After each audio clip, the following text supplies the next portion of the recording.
11월의 햇살이 따뜻했습니다. 정혜수의 환갑잔치가 열리는 날이었습니다. 서울 외곽 작은 한옥 식당에는 가족들이 하나둘 모여들었습니다. 큰딸 은지는 남편과 함께 일찍 도착해 자리를 정리했고 아들 도연은 회사 일을 마치고 허검지검 달려왔습니다. 아버지, 환갑 축하드려요. 도연이 두 손으로 봉투를 건넸습니다. 혜수는 손을 내저으며 웃었습니다. 괜찮아, 괜찮아. 내가 온 것만으로도 충분해. 68년을 살아온 남자의 얼굴에는 주름이 깊게 패여 있었습니다. 허리는 조금 굽었고 목소리는 예전만큼 힘차지 않았습니다. 하지만 그의 눈빛만은 여전히 단단했습니다. 평생을 가족을 위해 살아온 사람의 눈이었습니다. 혜수는 젊은 시절 공장 노동자로 일했습니다. 새벽 5시에 일어나 저녁 8시에 집에 돌아오는 삶이었습니다. 손은 거칠었고 어깨는 늘 결렸습니다. 하지만 그는 한 번도 불평하지 않았습니다.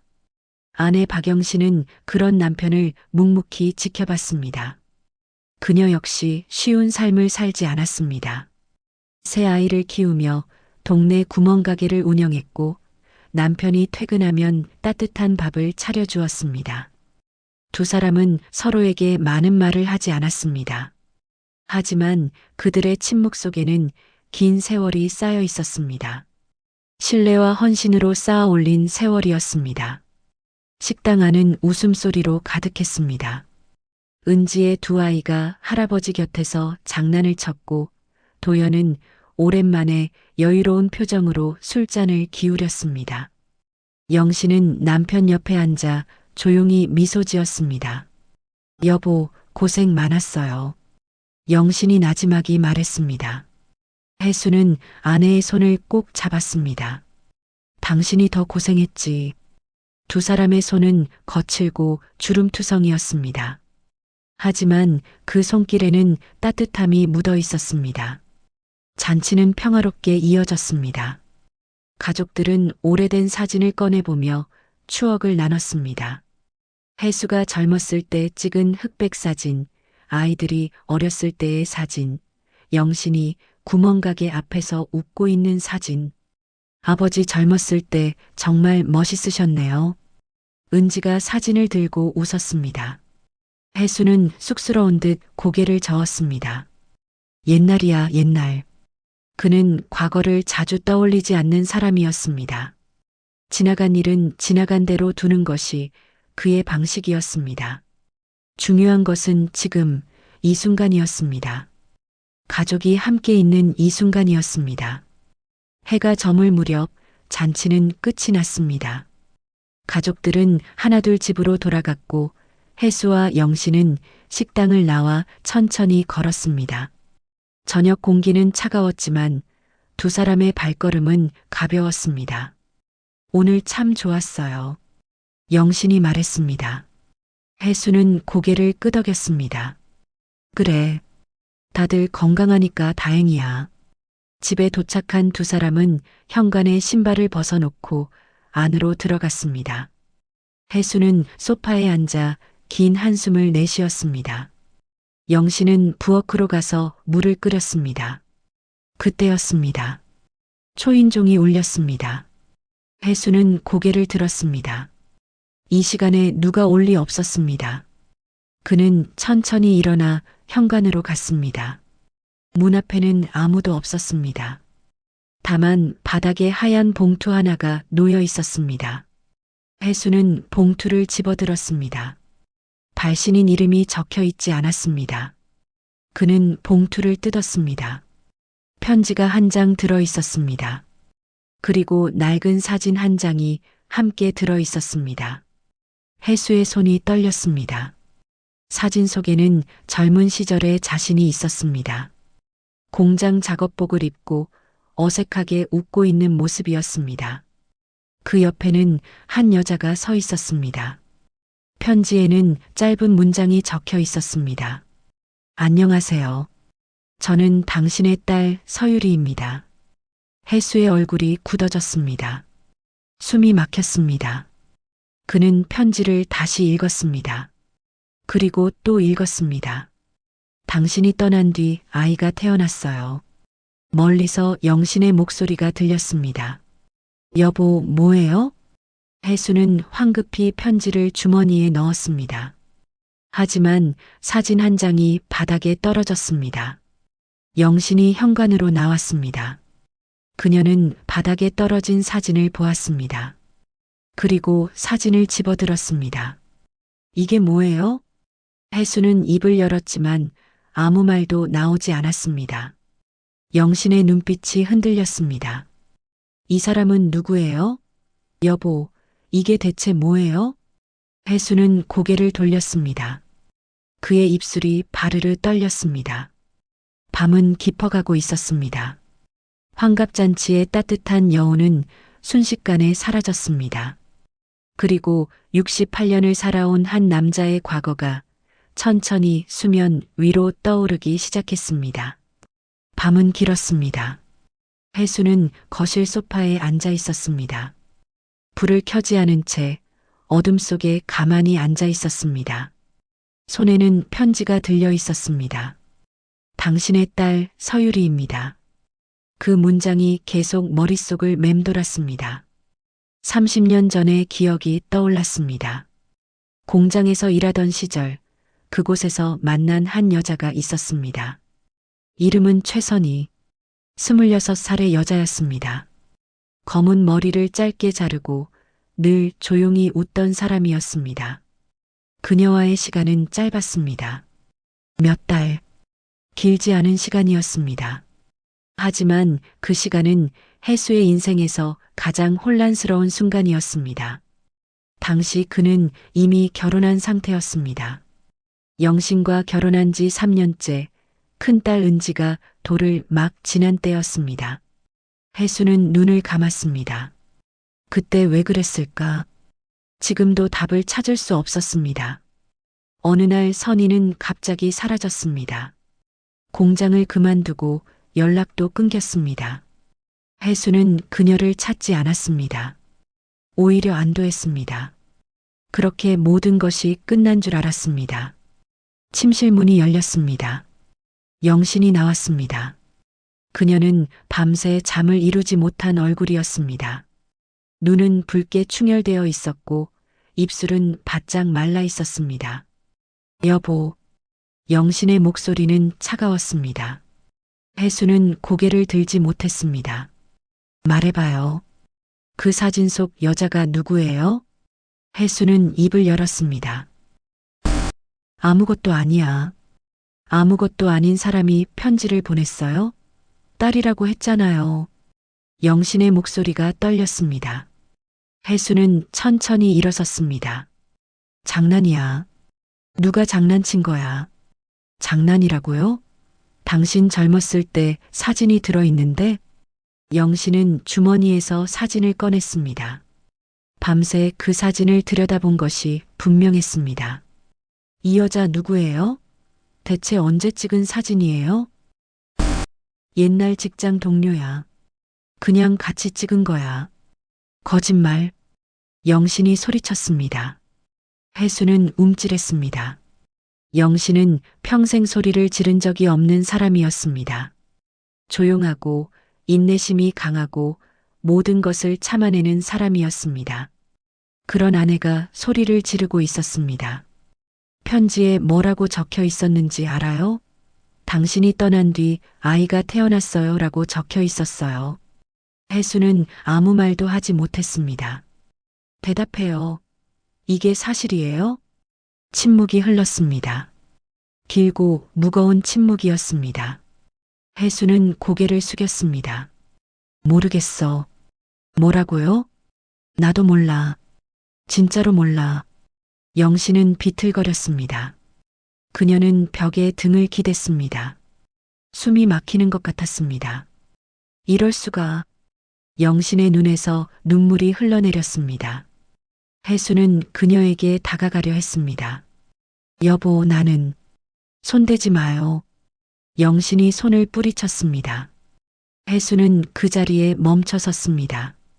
40년을 살았어요. 40년 동안 당신 믿고 살았어요. 그런데 이게 뭐예요? 영신의 목소리가 갈라졌습니다. 저는 당신이 성실한 사람인 줄 알았어요. 가족만 생각하는 사람인 줄 알았어요. 미안해. 미안하다고요? 영신은 웃었습니다. 차갑고 쓴 웃음이었습니다. 미안하다는 말로 다 되는 줄 알아요? 영신은 방으로 들어가 문을 닫았습니다. 쾅! 문 닫히는 소리가 집안을 울렸습니다. 혜수는 그 자리에 서 있었습니다. 무너진 것은 아내의 신뢰뿐만이 아니었습니다. 다음 날 저녁 가족 모임이 있었습니다. 은지와 도연이 집에 왔습니다.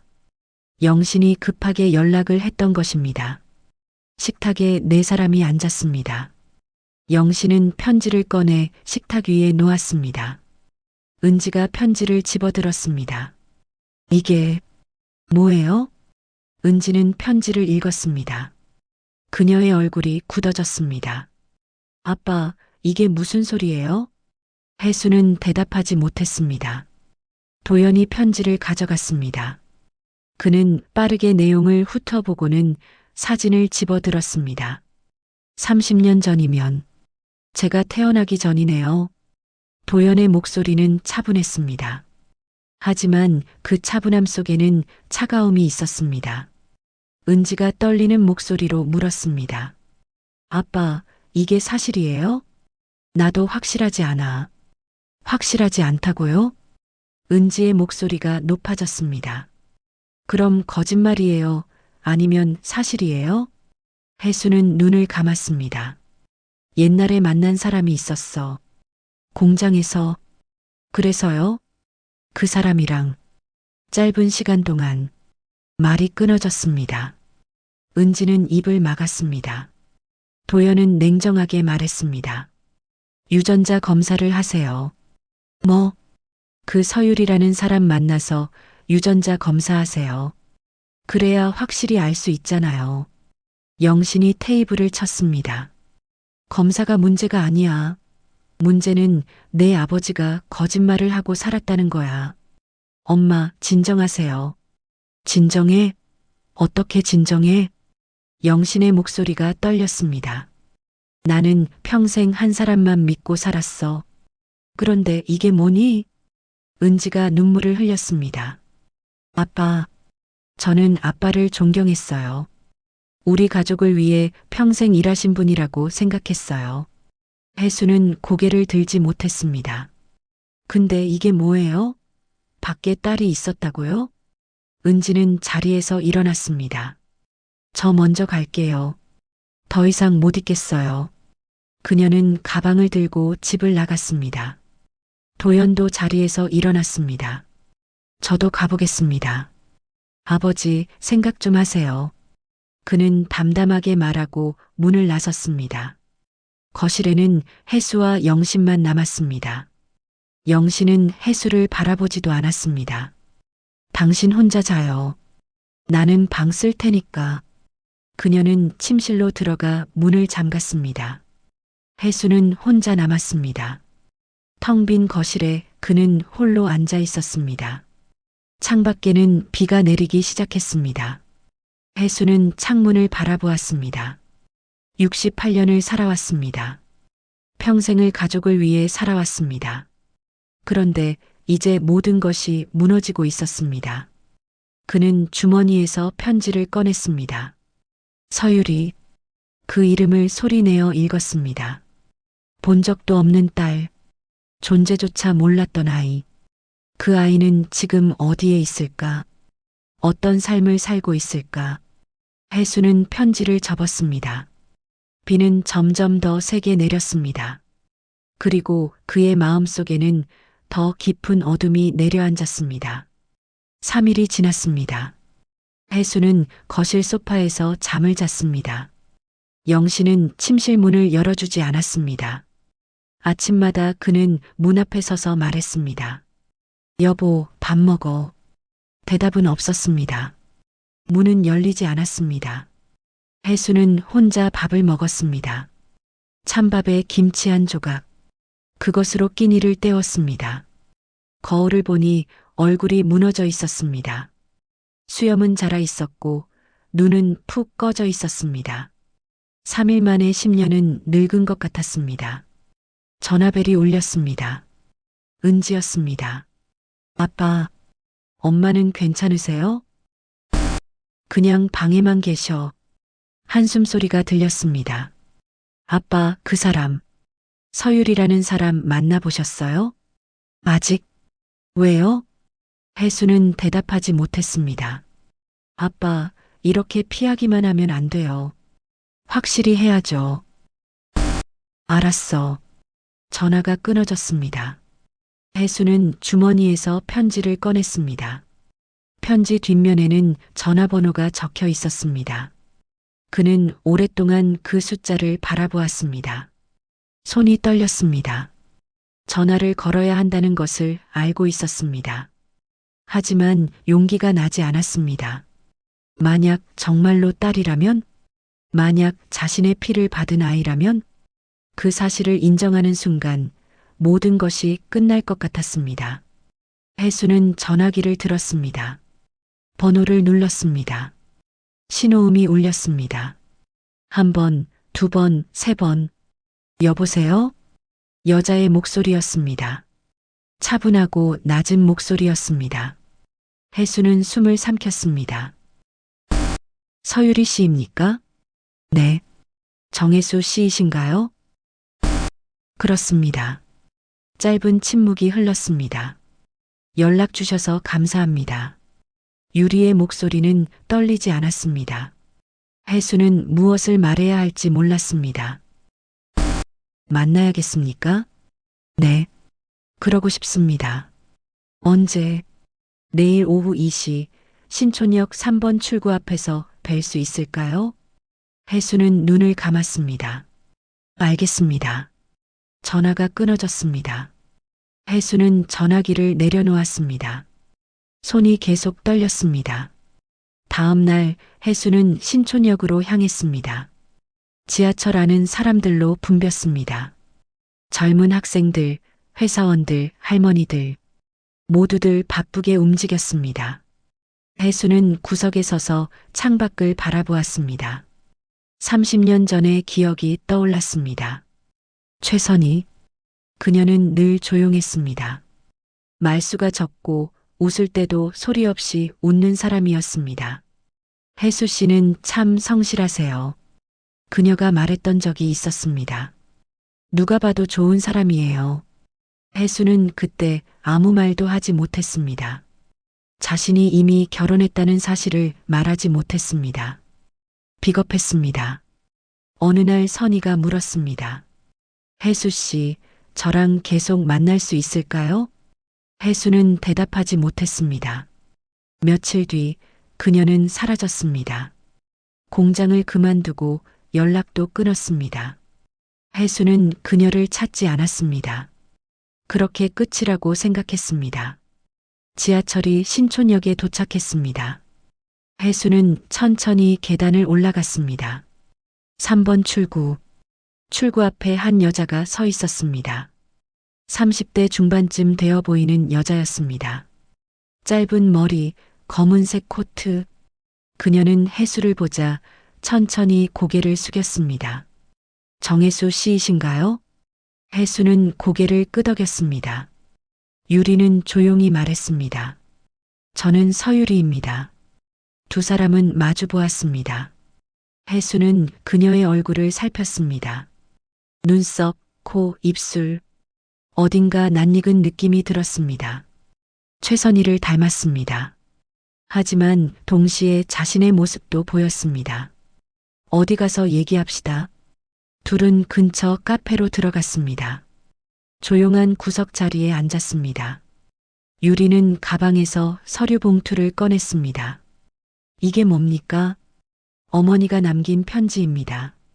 그리고 제 출생신고서요. 혜수는 서류를 받아들었습니다. 출생신고서에는 이렇게 적혀 있었습니다. 이름 서유리, 생년월일 1994년 3월 12일, 부미상, 모 최선희, 해수의 손이 떨렸습니다. 어머니는 작년에 돌아가셨습니다. 유리의 목소리는 담담했습니다. 돌아가시기 전에 편지를 남기셨어요. 아버지 이름과 사진, 그리고 주소를요. 해수는 편지를 펼쳤습니다. 낡은 편지지에 흐릿한 글씨가 적혀 있었습니다. 유리야, 미안하다. 내 아버지를 만나지 못하게 해서. 하지만 이해해라. 그분도 힘든 삶을 살았을 거야. 해수는 눈을 감았습니다. 왜? 이제 와서 찾아온 겁니까?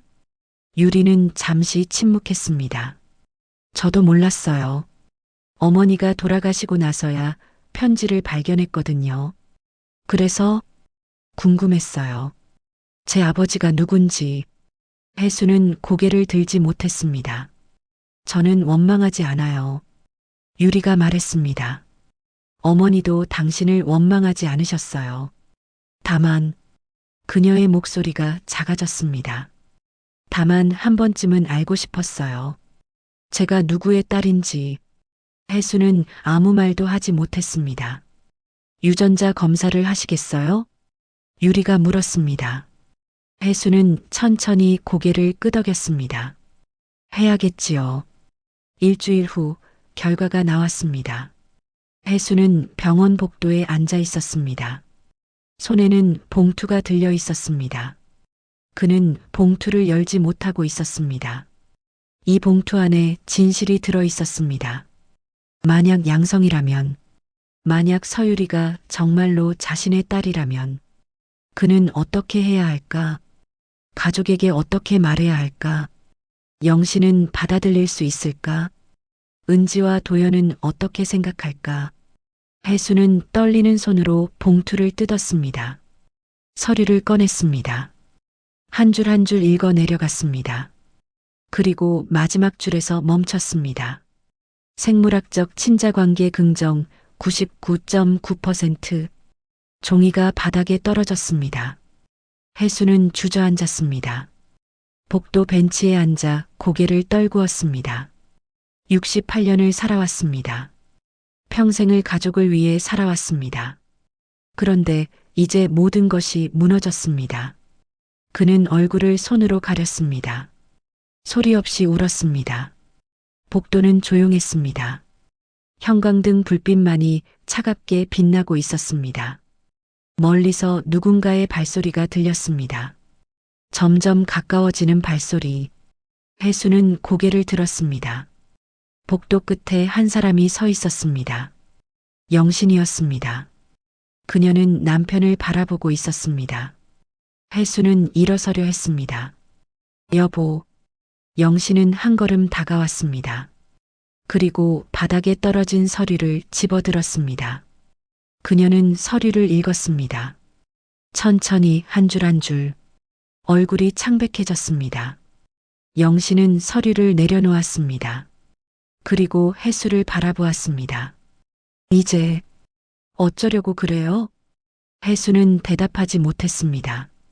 영신은 돌아섰습니다. 저는 집에 갈게요. 당신 알아서 하세요. 그녀는 복도를 걸어갔습니다.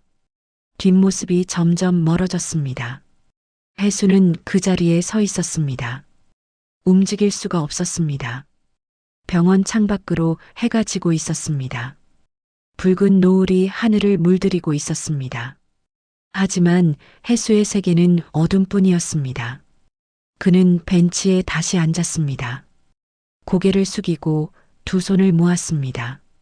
이 위기를 어떻게 극복할 수 있을까? 가족을 다시 되돌릴 수 있을까? 아니, 애초에 되돌릴 수 있는 일일까?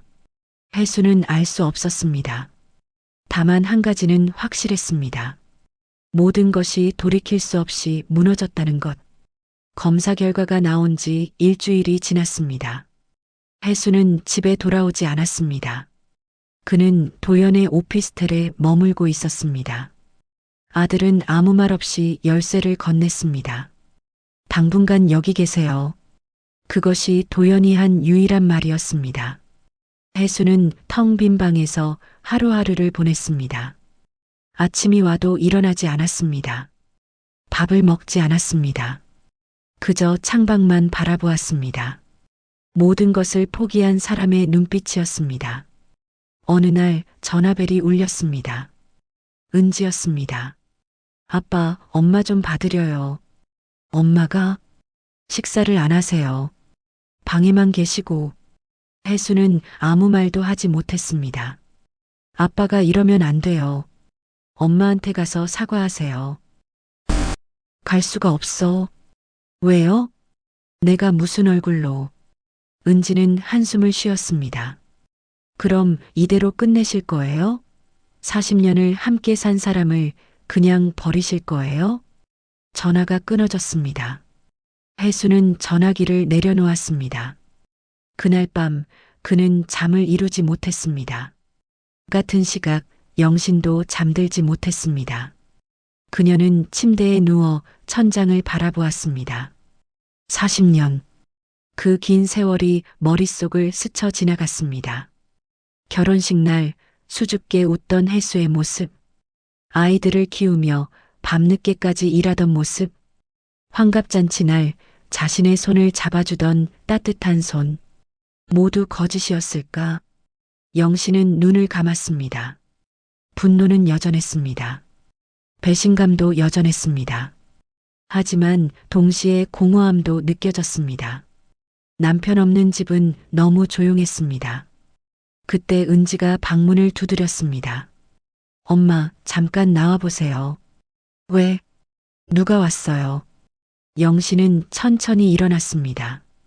거실로 나가자 한 여자가 서 있었습니다. 서율이었습니다. 영신의 얼굴이 굳어졌습니다. 왜 여기 온 거예요? 유리는 조용히 고개를 숙였습니다. 죄송합니다. 찾아뵙고 싶었습니다. 찾아보고 싶었다고요? 영신의 목소리가 차가워졌습니다. 당신이 편지 보내서 우리 집안이 이 꼴이 됐어요. 엄마, 은지가 말렸습니다. 유리는 고개를 더 숙였습니다. 정말 죄송합니다. 죄송하다고 다 되는 줄 알아요? 영신은 떨리는 손으로 소파를 잡았습니다. 당신이 뭔데 우리 가족을 망가뜨려요? 엄마, 진정하세요. 은지가 어머니의 어깨를 잡았습니다. 유리는 천천히 고개를 들었습니다. 저도 망설였어요. 그녀의 목소리는 떨렸습니다. 편지를 보낼까 말까 한 달 넘게 고민했어요. 그럼 보내지 말았어야죠. 하지만 저도 알고 싶었어요. 유리의 눈에 눈물이 맺혔습니다. 제가 누구의 딸인지, 아버지가 누군지. 영신은 입술을 깨물었습니다. 저는 평생 아버지 없이 자랐어요. 유리의 목소리가 갈라졌습니다. 어머니 혼자 저를 키우셨어요. 얼마나 힘드셨을지. 그녀는 눈물을 닦았습니다. 학교에서 아빠 어디 계세요? 라고 물을 때마다 저는 거짓말을 해야 했어요. 영신은 아무 말도 하지 못했습니다. 어머니는 돌아가시면서도 당신을 원망하지 않으셨어요. 유리가 말했습니다. 그분도 힘든 삶을 살았을 거라고 이해하라고 하셨어요. 침묵이 흘렀습니다. 길고 무거운 침묵이었습니다. 영신은 천천히 소파에 앉았습니다. 당신 어머니 이름이 뭐였어요? 최선희입니다. 최선희. 영신은 그 이름을 되뇌었습니다. 어떤 분이었어요? 유리는 잠시 생각했습니다. 조용한 분이었어요. 말수가 적고 늘 웃으시던. 영신의 눈에서 눈물이 흘러내렸습니다. 그 사람도 힘들었겠네요. 유리는 고개를 끄덕였습니다. 혼자 아이를 키우는 게 얼마나 힘든지. 영신은 자신의 과거를 떠올렸습니다. 새 아이를 키우며 밤낮 없이 일하던 시절, 남편이 늦게 들어오는 날이면 혼자 아이들을 재우던 밤들. 만약 혼자였다면, 만약 남편 없이 아이를 키워야 했다면, 상상만으로도 끔찍했습니다. 당신은 어떻게 살았어요? 영신이 물었습니다. 힘들었어요. 유리가 솔직하게 말했습니다. 하지만 어머니가 최선을 다해 주셨어요. 그래서 견딜 수 있었어요. 영 씨는 눈물을 닦았습니다. 저는 당신이 미웠어요. 알아요. 지금도 미워요. 네. 하지만 영 씨는 유리를 바라보았습니다. 당신 잘못은 아니네요. 유리는 놀란 눈으로 영신을 바라보았습니다. 당신도 피해자예요. 아버지 없이 자란 아이. 영신의 목소리가 떨렸습니다. 그게 얼마나 외로운 일인지. 은지가 어머니의 손을 잡았습니다. 유리는 고개를 숙였습니다. 감사합니다. 감사할 거 없어요. 영신은 고개를 저었습니다. 저도 아직 정리가 안 됐어요. 당신 아버지를, 그 사람을 용서할 수 있을지. 괜찮아요. 천천히 하세요. 유리가 말했습니다. 저는 그냥 한 번쯤 만나고 싶었을 뿐이에요. 영신은 창밖을 바라보았습니다. 당신 아버지 지금 어디 있는지 알아요? 아니요. 도연이 집에 있어요. 혼자? 유리는 놀랐습니다. 혼자요? 나도 그 사람 집에 못 들어오게 했어요. 영신은 쓴웃음을 지었습니다. 화가 나서, 얼굴도 보기 싫어서. 하지만 어제 은지가 말하더라고요. 그 사람이 밥도 안 먹고 있대요. 영신의 목소리가 작아졌습니다. 40년을 함께 산 사람인데 이대로 끝낼 수는 없잖아요. 유리는 조용히 들었습니다. 저도 모르겠어요. 어떻게 해야 할지. 영신이 말했습니다. 하지만 한 가지는 알아요. 뭔가요? 이대로 미워하기만 하면 우리 모두 불행해진다는 거. 영신은 유리를 바라보았습니다. 당신도 나도 그 사람도. 유리는 천천히 고개를 끄덕였습니다. 두 여자는 서로를 바라보았습니다. 한 명은 40년을 함께한 아내, 한 명은 처음 만난 딸. 둘 사이에는 복잡한 감정이 흐르고 있었습니다. 하지만 동시에 이해도 흐르고 있었습니다. 차라도 한잔 하실래요? 영신이 물었습니다. 유리는 놀란 표정으로 고개를 들었습니다. 네, 감사합니다. 은지가 주방으로 가서 차를 끓였습니다. 세 사람은 조용히 테이블에 앉았습니다. 따뜻한 차 향기가 거실에 퍼졌습니다. 창밖에는 해가 지고 있었습니다. 붉은 노을이 하늘을 물들이고 있었습니다. 영신은 차를 마시며 생각했습니다. 이제 어떻게 해야 할까? 하지만 한 가지는 확실했습니다. 미움만으로는 아무것도 해결되지 않는다는 것. 용서는 아직 멀었습니다. 하지만 이해는 시작되었습니다. 그리고 그것이 첫걸음이었습니다. 영신이 유리를 만난 지 사흘이 지났습니다.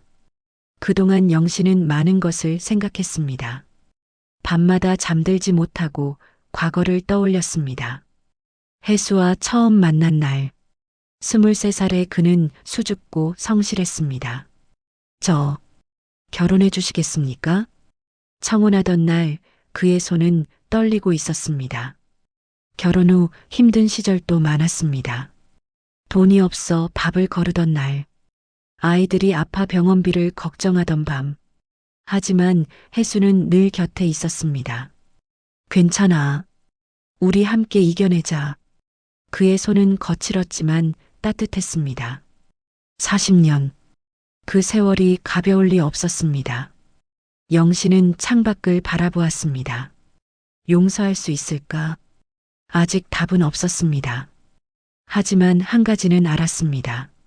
미워하는 것보다 더 힘든 일은 없다는 것을. 그날 오후 영신은 전화를 걸었습니다. 여보. 수화기 너머로 혜수의 숨소리가 들렸습니다. 응, 집에 와요. 우리 얘기 좀 해요. 제대로. 혜수는 한참 동안 대답하지 않았습니다. 갈게. 전화가 끊어졌습니다. 영신은 부엌으로 갔습니다. 냉장고를 열고 재료를 꺼냈습니다. 김치찌개를 끓이기 시작했습니다. 혜수가 가장 좋아하는 음식이었습니다. 저녁 6시 현관문이 열렸습니다. 혜수가 들어왔습니다. 일주일 만에 보는 남편은 많이 늙어 있었습니다. 수염은 길게 자라 있었고 옷은 구겨져 있었습니다. 왔어요. 혜수가 조심스럽게 말했습니다. 영신은 고개를 끄덕였습니다. 앉아요. 두 사람은 식탁에 마주 앉았습니다. 김치찌개가 보글보글 끓고 있었습니다. 밥 먹어요. 영신이 말했습니다. 혜수는 놀란 표정으로 아내를 바라보았습니다. 고맙습니다. 그는 떨리는 손으로 숟가락을 들었습니다. 두 사람은 말없이 밥을 먹었습니다. 침묵이 흘렀지만 어색하지 않았습니다. 식사를 마친 후 영신이 입을 열었습니다. 유리 씨 만났어요. 혜수는 고개를 들었습니다. 그래요? 처음엔 화가 났어요. 당연하죠. 영신의 목소리는 담담했습니다. 하지만 얘기를 나누면서 생각이 바뀌었어요. 그 아이도 피해자더라고요. 아버지 없이 자란 아이. 혜수는 고개를 숙였습니다. 미안해요. 미안하다는 말, 이제 그만해요. 영신이 말했습니다. 그 말 들으면 더 화가 나요. 혜수는 아무 말도 하지 못했습니다. 당신이 한 일은 잘못이에요. 분명히. 영신의 목소리가 떨렸습니다. 하지만 저도 생각했어요. 우리가 이대로 끝나는 게 맞는지. 40년이에요. 40년을 함께 살았어요. 영신은 혜수를 바라보았습니다. 그 세월이 아무 의미도 없는 건가요? 혜수의 눈에 눈물이 맺혔습니다. 아니에요. 절대 아니에요. 그럼 우리 다시 시작해봐요. 영신이 말했습니다. 쉽지 않을 거예요. 당신을 완전히 용서하려면 시간이 필요해요. 알아요. 하지만 노력은 해볼 수 있잖아요. 혜수는 고개를 끄덕였습니다. 감사합니다. 정말 감사합니다. 영신은 작은 미소를 지었습니다. 고맙긴요. 제가 더 고마워요. 그녀는 남편의 손을 잡았습니다. 평생 고생만 시켜서 미안해요. 무슨 소리예요? 내가 미안하죠. 두 사람은 서로의 손을 꼭 잡았습니다. 주름진 손이었지만 따뜻했습니다. 며칠 후 혜수는 병원에 입원했습니다. 오랜 과로와 스트레스로 몸이 무너진 것이었습니다. 의사는 말했습니다. 많이 지치셨네요. 당분간 쉬셔야 합니다. 병실에 가족들이 모였습니다. 영신, 은지, 도연, 그리고 조용히 문이 열리며 한 사람이 들어왔습니다. 서율이었습니다. 은지와 도연은 놀란 표정으로 그녀를 바라보았습니다. 누구세요? 도연이 물었습니다. 영신이 대답했습니다. 유리 씨예요. 너희 아버지, 딸. 병실에 침묵이 흘렀습니다. 은지는 유리를 바라보았습니다. 차갑지도 따뜻하지도 않은 시선이었습니다. 처음 뵙겠습니다. 유리가 조심스럽게 인사했습니다. 네. 은지는 짧게 답했습니다. 도연은 아무 말도 하지 않았습니다. 혜수가 힘겹게 눈을 떴습니다. 다들 왔구나. 아빠. 은지가 침대로 다가갔습니다. 혜수는 딸의 손을 잡았습니다. 미안하다. 아빠가 잘못했어. 아빠 그만해요. 은지의 눈에 눈물이 맺혔습니다. 혜수는 유리를 보았습니다. 유리야, 내가 왔구나. 유리는 천천히 침대로 다가갔습니다. 네, 미안하다. 정말 미안해. 혜수의 목소리가 떨렸습니다.